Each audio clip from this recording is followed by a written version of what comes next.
A partir de agora, a gente começa a tirar dúvidas sobre as mudanças no INSS. O pessoal tem reclamado da demora nos serviços. O governo propôs mudanças e a gente convidou o professor de Direito Previdenciário, Alain Macedo, para nos ajudar a esclarecer tudo. Você pode participar enviando a sua pergunta aqui para o nosso WhatsApp. Está na tela aqui o número para você. Boa tarde, professor. Boa tarde, Érica. Muito obrigada. A gente já vai direto para o WhatsApp, porque a gente recebeu muitas perguntas. A pergunta do Emílio é a seguinte: solicitei minha aposentadoria pela internet há 20 dias, preencho todos os requisitos exigidos, formulei a proposta corretamente e até hoje não recebi a confirmação do INSS. Ainda está em análise? É normal essa demora? Tem 20 dias ainda, né? É normal? Na verdade, não seria normal, né? Quando a pessoa está pretendendo um benefício de caráter alimentar, a gente entende que tem que ser do dia para a noite, né? No dia seguinte, porque ele é de caráter alimentar, a pessoa não consegue prover o seu sustento, manter sua dignidade sem esse benefício. Então, se nós estivéssemos em um país de primeiro mundo, né, a resposta viria no máximo um prazo razoável de 1 semana ou 48 horas, né, se fosse mais acelerado.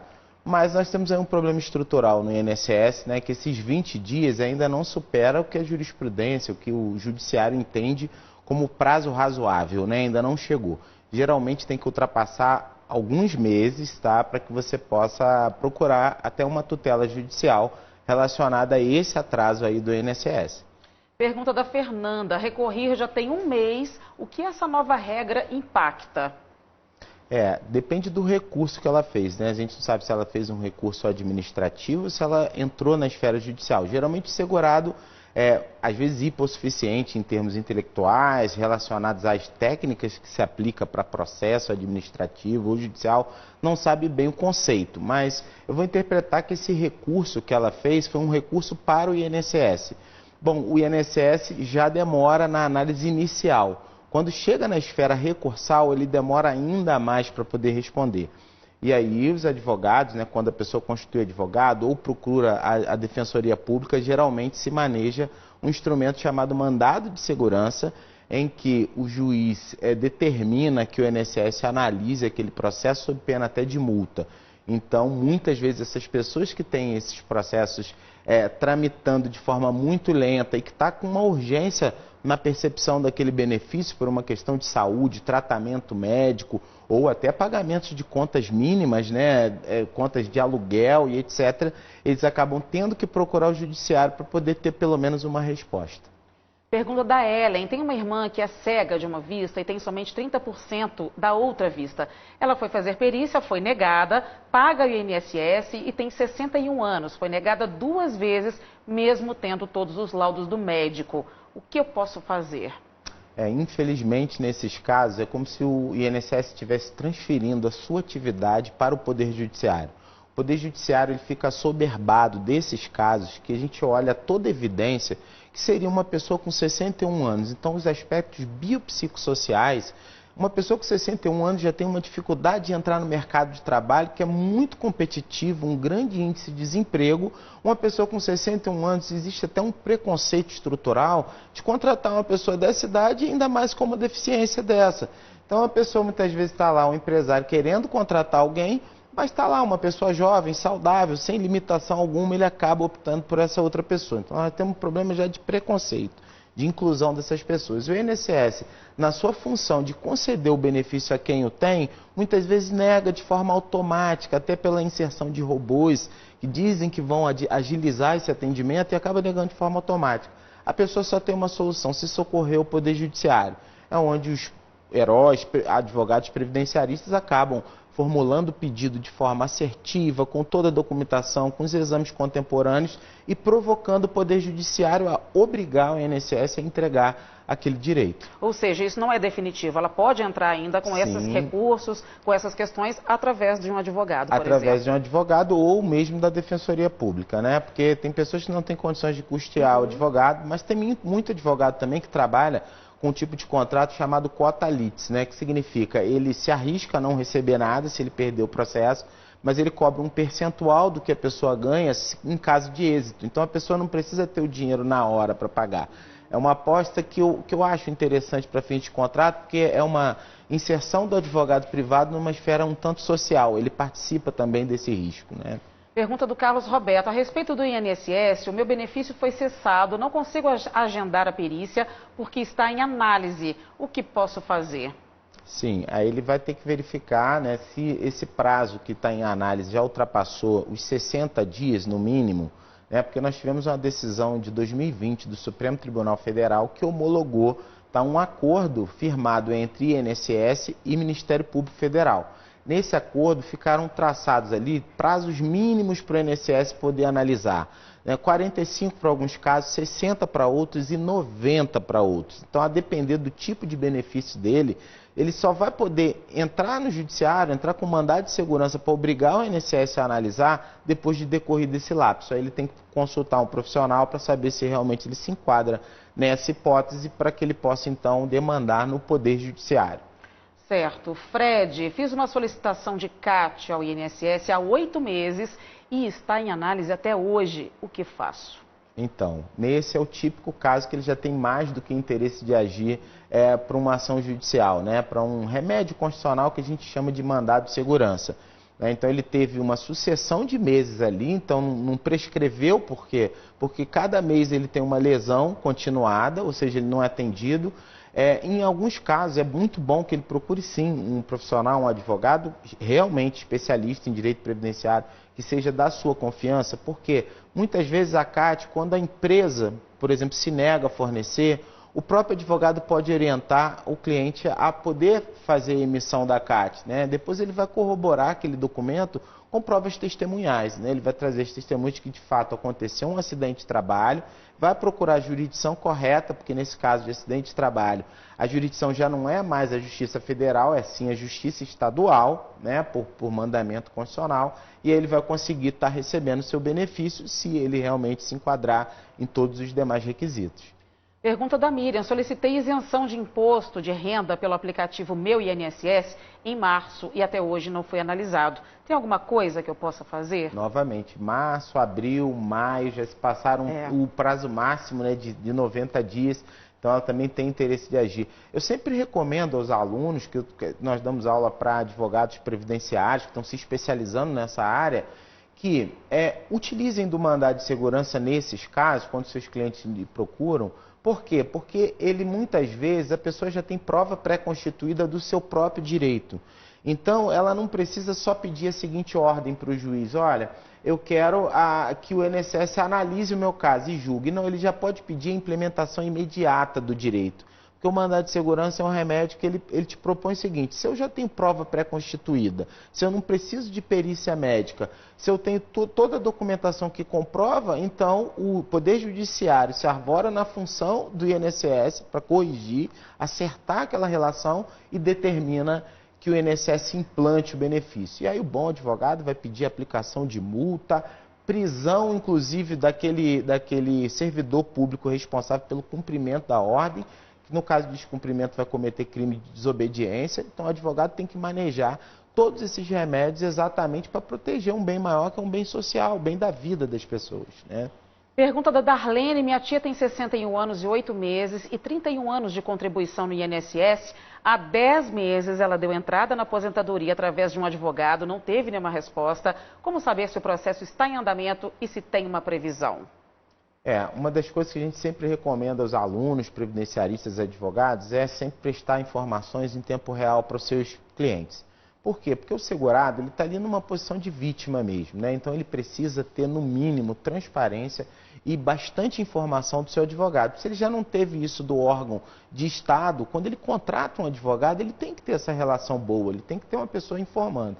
Então, muitas vezes, o advogado pode ter sido, né, negligente nesse caso de não prestar as informações adequadas, mas ele às vezes é vítima também, porque às vezes a fila passa do INSS para o Poder Judiciário, ou seja, um juiz muitas vezes para analisar 10 mil processos. Então ele tem uma equipe de servidores que trabalham, mas muitos acabam ficando doentes por conta do excesso de serviço, é um trabalho intelectual, você tem que analisar as provas. Então, é um sistema que se multiplica no problema, onde ele podia ser resolvido exatamente com esse trabalho que o governo federal vem tentando implementar de redução de filas. Porém, a gente também tem crítica a esse modelo que eles vêm tentando implementar, porque não nos parece o mais adequado. Instalando robôs e fazendo com que a análise fique tão automática de forma que você não consiga analisar. É uma frieza até, né? Exatamente. Alan, vou te pedir só um intervalinho, a gente já vai para o intervalo agora, a gente vai continuar tirando dúvidas sobre o INSS no próximo bloco. Aproveite o intervalo, mande a sua pergunta para o nosso WhatsApp também, 999250053. De volta com o MG Responde, que hoje tira dúvidas sobre as mudanças no INSS relacionadas à demora na prestação dos serviços. O professor de Direito Previdenciário Alan Macedo está nos ajudando, respondendo as perguntas que chegam aqui no nosso WhatsApp. Participe você também. Vamos voltar aqui, professor, a pergunta do Ney Lúcio.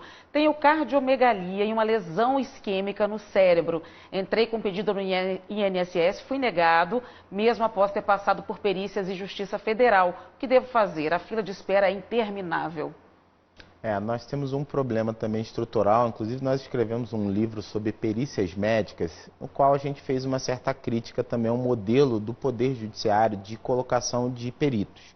Os peritos precisam passar por formações, tem aspectos, como por exemplo desse caso, pelo menos a patologia que ele relatou, ela tem tudo para ser uma patologia incapacitante pelo conceito de incapacidade real, Então, às vezes, o perito desconhece, inclusive, esse conceito, que é um conceito metajurídico também. Ou seja, uma doença, uma patologia, sua sintomatologia, ela pode provocar riscos para a integridade física da pessoa e até de terceiros, a depender da profissão que ele exerce. Vamos dizer, ele fosse um soldador de altitudes, e ele tem esse problema que é isquêmico, que pode gerar uma tonteira, e ele pode cair dali. Então, ele pode gerar uma lesão para ele ou para terceiros. Se ele for um motorista de uma van escolar e que leva crianças para a escola e, de repente, ele tem um apagão. Então, não basta que o médico analise a pessoa do estado que ele se encontra, sim com a documentação, os exames e as perspectivas de risco que o exercício profissional com aquela patologia podem gerar para a vida dele ou para a vida de terceiros. Até uma questão de bom senso, Carlos Magno, no dia 25 de julho, dei entrada na minha aposentadoria por idade pela internet com todas as exigências efetivadas. Até agora, quando faço a consulta, diz que está em análise. Não deveria ser aprovado pelo robot? A questão do robô também, O robô também, hoje em dia se fala muito em inteligência artificial e eu acho que o grande exemplo de que não pode dar certo a substituição do ser humano para tudo e qualquer atividade é exatamente isso. Quando se depende de sensibilidade, quando se depende de um pouco de empatia, é preciso ter um ser humano do outro lado, até porque no direito a gente trabalha com uma questão também psicológica que é chamada persuasão racional. Você tem toda a capacidade, o profissional do direito, o advogado, em persuadir quem está do outro lado através de provas bem concatenadas, bem colocadas. Um robô não vai conseguir definir isso. Ele vai ver um erro informal, uma questão de uma vírgula colocada no lugar errado e ele não vai contextualizar, ele vai dar a negatória do benefício. Então, por isso, é sempre necessário. Inclusive, nós pertencemos a um instituto que prega e que manda mensagem para o Poder Legislativo de forma que se regulamente a participação mais efetiva do advogado no âmbito administrativo do INSS. Porque ali ele vai poder realmente trabalhar de forma a ajudar o judiciário com menos problemas. Porque se ele já resolve no campo administrativo, ele não precisa se socorrer ao judiciário. Perfeito. Maria Aparecida, gostaria de saber se pagando o MEI tem direito à aposentadoria normalmente. Já fui CLT por um tempo, paguei meu INSS de autônomo e agora me tornei MEI. Preciso regularizar algo? Sim, na maioria das vezes, Maria Aparecida, você tem que regularizar a sua situação em relação ao CNIS, que é o Cadastro Nacional de Informação do Segurado. Esse cadastro, muitas vezes, ele tem erros de códigos de erros ali, de lançamentos, que precisam ser retificados. Então, por isso é uma análise que eu indico sempre que os advogados façam, é de verificar se o CNIS corresponde à realidade da vida da pessoa. Às vezes a pessoa recolhe como MEI e ela não faz a contribuição da forma devida, ou ela não prestou essa informação de forma adequada para o INSS. Então esse CNIS precisa ser retificado previamente para que quando ele precisar de um benefício previdenciário, ele esteja com a vida regular. Pergunta do Cláudio: minha cunhada aguarda há 1 ano e 3 meses a pensão por morte do marido, recorreu ao Ministério Público, está com os documentos corretos e até agora aguarda. Por que o descaso do INSS? Sim, a gente não pode atribuir, a gente chama o INSS uma abstração, um CNPJ, um órgão do Estado, uma autarquia. Mas quando a gente fala de descaso, a gente está falando de sucessivas políticas públicas ao longo de vários governos que não aparelharam um órgão da forma que deveria ser aparelhada. É preciso contratar servidores públicos e treinar esses servidores de forma continuada. Não adianta uma política fiscal em que você reduz onde você não poderia reduzir, como no SUS, como no INSS. Tem tanta outra coisa para fazer uma reforma fiscal, mas não com a dignidade das pessoas. Então, é uma questão de prioridade governamental. Onde que eu consigo encaminhar um orçamento, né, para poder contratar mais de 10 mil servidores para o INSS, se eu tenho um poder legislativo que diz que nós temos que ter um equilíbrio fiscal e não pode ultrapassar aquela meta. Então nós precisamos refletir sobre que Estado a gente quer. Se é um Estado que realmente somente reduz, né, os seus gastos, mas sem compromisso com o pagamento de recursos de dignidade humana, como é o caso do INSS, ou se a gente quer trabalhar, sim, com uma lógica fiscal, mas protegendo realmente aquelas pessoas que mais necessitam. Pergunta da Maria: quem recebe pensão pode aposentar por invalidez? Sim, são benefícios plenamente acumuláveis, porque a pensão por morte, se é essa que ela está querendo dizer, ela é um benefício que ela tem um fato gerador diferente. Foi um segurado, que foi o instituidor da pensão, o seu esposo ou o seu pai, se for o caso, né, se ela for menor de idade, ele pagou uma contribuição para gerar um seguro. Que seguro era esse? Em caso de falecimento dele, o seu dependente estaria protegido. Já a aposentadoria, ela mesmo custeou o seu próprio seguro. Se acontece a questão da idade avançada, que é o que gera a aposentadoria hoje, depois da reforma da Previdência, com bastante tempo de contribuição, ela também tem direito de acumular pensão e aposentadoria. Perfeito. Professor, adorei os esclarecimentos. Obrigada a todos que participaram. Desejo uma boa semana. Obrigado por contribuir aqui com a gente com tantas informações importantes. Obrigado, um abraço a todos. Fiquem com Deus. Boa semana.